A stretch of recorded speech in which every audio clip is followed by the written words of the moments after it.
She came in quietly, hoping to pray, but the pastor saw her ragged coat and threw her out in front of everyone. "We do not welcome beggars here," he shouted. But what no one knew was who she really was, or who was walking in right behind her. Because the bishop was watching, and what he did next changed the church forever. This story will shake you and restore your faith in people who still remember the meaning of grace. She walked in slowly, clutching her old purse like it was something sacred. Her coat was frayed at the sleeves, her shoes were cracked from years of walking on cold pavement. No one noticed her at first until she reached the second pew. Then it began. One woman moved her purse to another seat. A man in a crisp suit frowned and looked away. But she just bowed her head and whispered, "I just need a moment with God." Her name was Mrs. Evelyn Mays, and she had not stepped inside a church since her husband died 6 years ago. They used to come every Sunday. He had played the church piano. She had served tea in the fellowship hall. But after he passed, her world crumbled. Bills, rent, loneliness. Now she lived in a tiny rented room 2 streets away, and every Sunday she stood across the street, just watching. Until today. Today was her late husband's birthday, and something in her heart told her, go, just once more. So she did. But what happened next? It would haunt everyone who saw it. The pastor, Reverend Dalton, stood on the stage preparing his sermon. He noticed her immediately. His eyes narrowed. He paused, then stepped down from the podium mid-song and walked directly to her. The music stopped. "Excuse me," he said loudly so the entire room could hear. "We ask that our visitors come prepared and presentable in God's house." Evelyn looked up, confused. I just wanted to pray," she said softly. "Pray?" he scoffed. "With those clothes? With that smell? This is not a shelter, ma'am. We have standards here." A few gasps were heard from the congregation, but no one spoke. No one stood. Evelyn slowly stood, her face flushed with humiliation. "I did not come to ask for anything," she whispered. But Reverend Dalton shook his head and pointed toward the doors.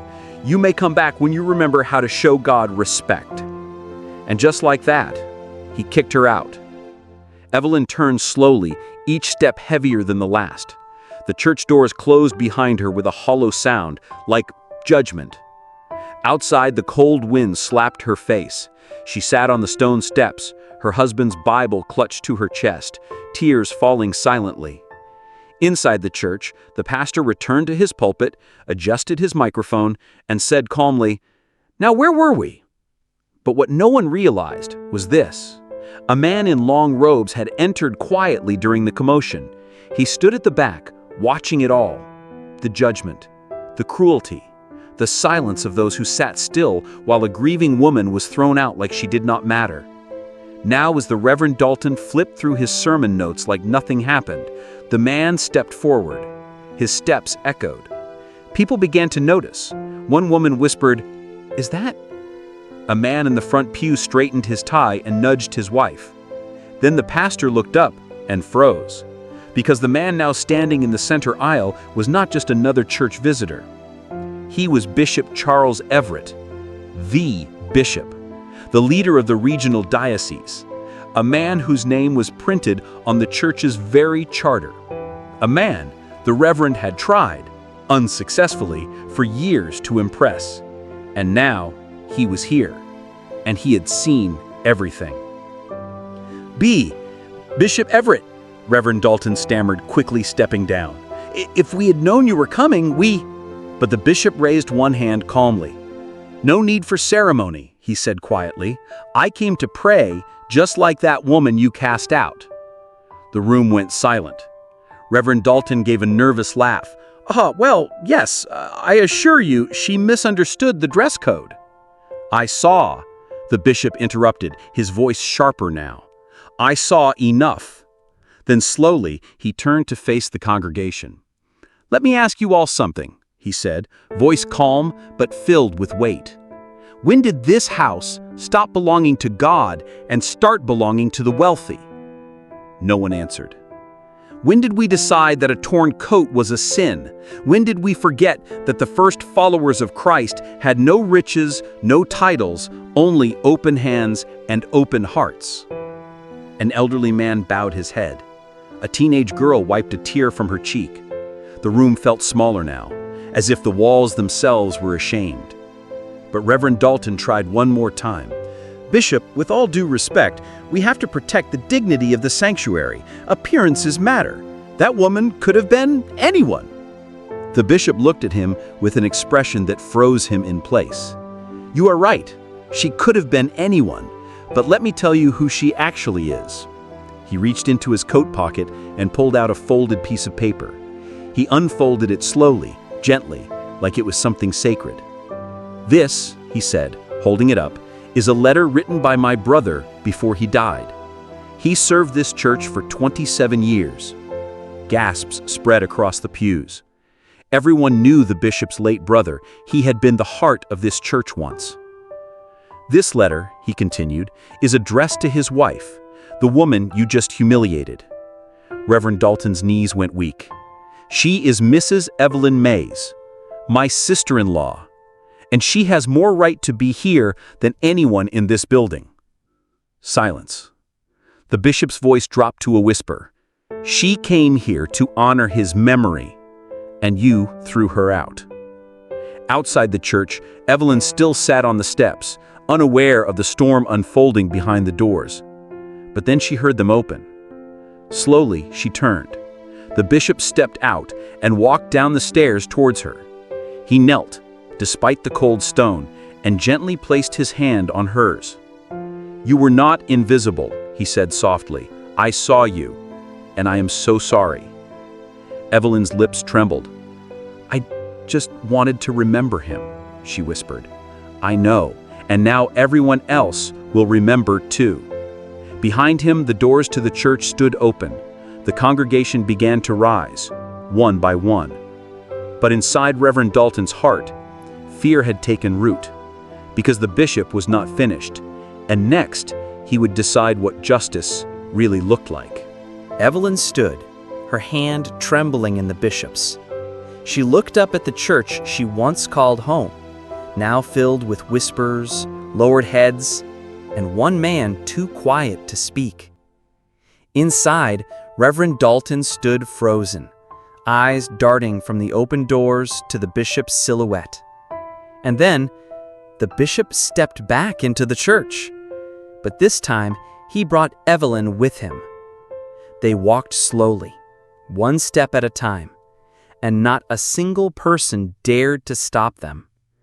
When they reached the altar, the bishop turned to face the room. "Today," he said, "this church witnessed a test, not of faith, but of compassion." He looked directly at Reverend Dalton, and it failed.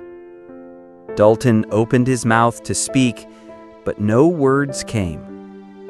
The bishop continued, "You see, Evelyn Mays has given more to this church than most of you will ever know. She sang in the choir. She washed linens by hand when the machines were broken. She prayed for people who never once said thank you. And after her husband died, she did not ask for help. She just faded quietly into the shadows." A quiet sob came from the front row. One woman covered her face with both hands. "But even in the shadows, she came back today, just to feel close to God again." He paused, his gaze sharp now. "And she was thrown out like trash." Reverend Dalton tried again. "Bishop, I was protecting the order of the service. This church has structure, and structure without love is just a cage, and I will not let this place become one," the bishop snapped. He reached into his pocket again, this time pulling out a smaller envelope. Inside was a document stamped with a red seal. "I had hoped to deliver this in private, but it seems the Lord had other plans." He turned to Evelyn. "This," he said gently, "is the deed to your late husband's cottage. It has been fully restored, and it is yours again. No rent, no fees. a gift from the foundation he helped build. Evelyn gasped, her knees nearly giving out. The bishop held her steady. "But that is not all," he added. Then, facing the entire church, he spoke loudly. "And, as of this moment, Reverend Dalton is relieved of his position." A collective breath sucked in from the pews. Dalton's face turned pale. You cannot do this." But the bishop raised his hand calmly. "Son, I just did." Two ushers quietly stepped forward. One held the church key ring. The bishop walked to the pulpit, placed the keys down, and turned to the crowd. "Next Sunday, this church will reopen its doors, not for the polished, not for the perfect, but for the broken, the grieving, the forgotten, because that is what Christ taught us." And then he took Evelyn's hand once more. "You, Mrs. Mays, will lead our new grace ministry. You will be the heart this place forgot it had." Evelyn stood speechless. Tears streamed down her face. She looked around at the people who once turned away from her, now standing, applauding, weeping. But then, as she stepped down from the altar, a small girl in the crowd tugged on her sleeve. "Ma'am," she said softly, "can I sit next to you next week?" Evelyn nodded through tears. "Yes, child, of course you can." And the church, for the first time in years, felt like a home again. But outside, just beyond the stained glass windows, Reverend Dalton sat in his car, dialing a number on his phone. His voice was low, sharp. "She's back," he said. "The bishop gave her everything, but she doesn't know what's buried in that cottage." And just like that, a new secret was born. The next morning, Evelyn walked the winding path behind the church with the cottage key in her hand. The air smelled like damp earth and pine. For the first time in 6 years, she stood before the house her husband built with his own hands. The roof had been repaired, the windows glowed with soft morning light, but her heart still trembled. Because something about the bishop's words, "It is yours again," felt both comforting and unfinished. She unlocked the door and stepped inside. Everything was as she remembered. The creak of the old boards, the faded photograph of her wedding day still framed by the fireplace. But there was something new, too, a hum of tension, like the walls were holding their breath. She set her bag down and knelt by the old chest under the window, the one her husband never let her open. She asked him once long ago. He only said, "Some doors in life are locked for a reason." But now, she needed to know. She pulled out the chest. The latch was broken from time. It opened with a sigh. Inside, a stack of church letters, newspaper clippings, a small velvet box. She opened it slowly. Inside, a church pendant and a letter. Her hands shook as she unfolded the paper. "To my dearest Evelyn, if you are reading this, then I am gone. There is something I could never say while I was alive because I feared it would bring you shame. But now I know the truth can free you. I once uncovered something terrible at the church, long before Bishop Everett arrived. Reverend Dalton had been hiding donations, money meant for the poor, the widows, the sick. When I found out, I confronted him. He threatened me. I resigned quietly to protect you. I told everyone it was my time to step back, but I left the records in this box, hoping one day justice would find its way through someone braver than me. That someone is you. Tell the bishop, let the truth speak. And Evelyn, never forget, you are the strongest soul I have ever known. Forever yours, Michael." Her breath caught. All those years she thought he left quietly, He had been protecting her. And now it was her turn to protect others. She stood up fast, rushed back to the church. The bishop was there, meeting with members of the New Grace Ministry. When he saw her face, he knew.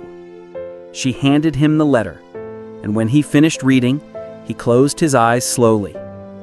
I always knew something was wrong, but I never had proof. Now they did. Within days, a full investigation was opened. Dalton was brought before the diocese. The stolen funds were uncovered, every cent accounted for. And Evelyn? Evelyn became a symbol, not just of grace, but of courage. The church was renamed Grace House Fellowship. Every Sunday, Evelyn stood at the front, not preaching, but welcoming. She opened the doors herself, rain or shine. And one Sunday, she saw a woman standing outside in torn shoes, afraid, alone. Evelyn smiled, stepped down, and said, "You are home. Come in." In a world that turns cold at the sight of poverty, be the one who opens the door. Because sometimes, the person everyone overlooks is the one sent to remind us what grace really looks like.